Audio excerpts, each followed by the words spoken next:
warahmatullahi wabarakatuh. Shalom, Om Swastiastu, Namo Buddhaya dan salam kebajikan bagi kita semua. Perkenalkan, kami dari kelompok 2. Di sini kami akan menampilkan video hasil wawancara dengan PT Marifa Cipta Bangsa. Stay tune semua.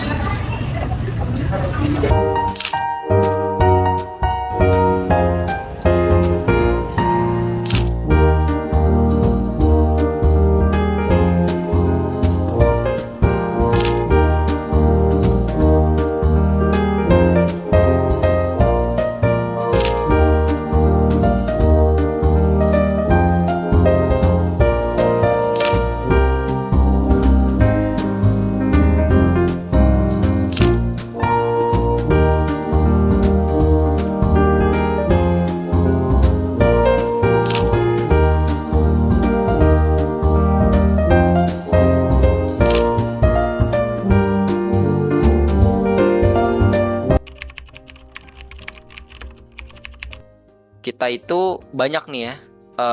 Kita nih ada Transgo, Topren, Transgo Motor, ada Vespa. Kita bahkan ada sewa iPhone, sewa motor listrik. Kita ada kursus mobil. Kita ada logistik maupun yang lain-lain. Ada bengkel mobil motor juga.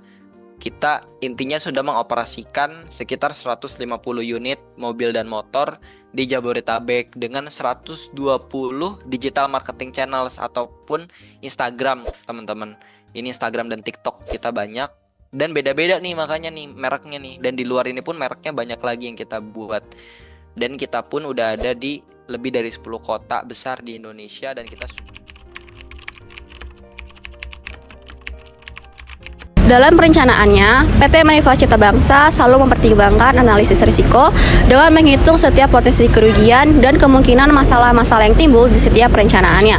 Hal ini memungkinkan PT Marifa Cipta Bangsa untuk tetap kompetitif seiring dengan menjaga stabilitas bisnisnya.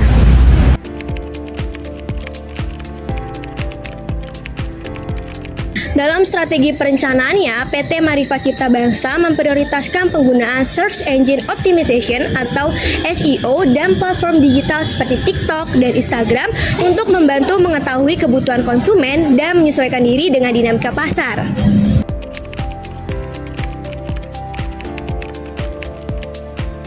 Sebagai tolak ukur keberhasilannya, PT Marifa Cipta Bangsa membuat target omset setiap bulannya. Apabila target omset tidak tercapai, maka perusahaan ini akan mengadakan rapat internal yang membahas evaluasi dan menetapkan strategi ke depannya.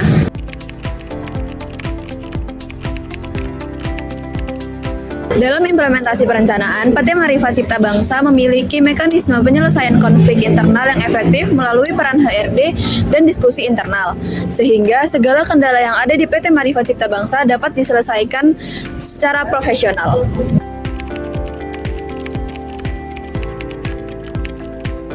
Dalam memastikan setiap karyawan memahami kinerja di PT Marifa Cipta Bangsa ini, perusahaan membuat program kerja bernama Home Sharing atau HS yang dikelola oleh HRD setiap minggu pada hari Kamis.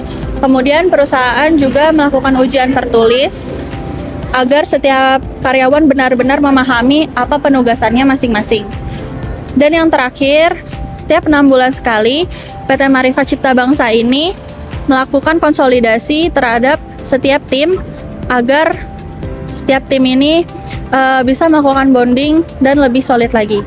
Hal ini menunjukkan bahwa komunikasi dua arah dan pelatihan berkelanjutan itu sangat penting dalam kesuksesan perencanaan.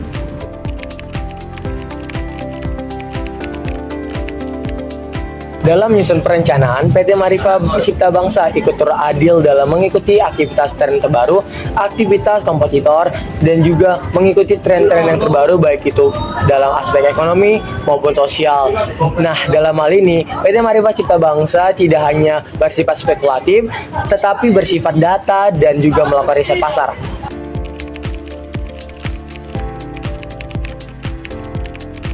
PT Marifa Cipta Bangsa memiliki 100 akun media sosial yang perlu dikelola setiap hari dan yang pastinya memerlukan tenaga kerja yang sangat banyak, namun anggaran yang dimilikinya terbatas. Oleh karena itu perusahaan bekerja sama dengan 7 SMK dan anak-anak SMK yang direkrut akan melaksanakan PKL atau praktik kerja lapangan di PT Marifa Cipta Bangsa ini.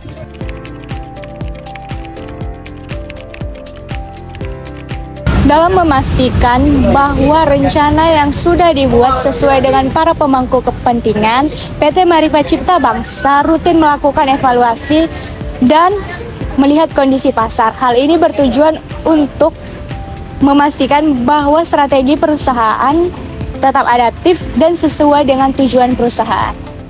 Dapat disimpulkan bahwa PT Marifa Cipta Bangsa tentunya menyusun perencanaan bisnis dengan mempertimbangkan analisis risiko, tren pasar, serta dinamika sosial ekonomi untuk menjaga daya saing dan stabilitas bisnis.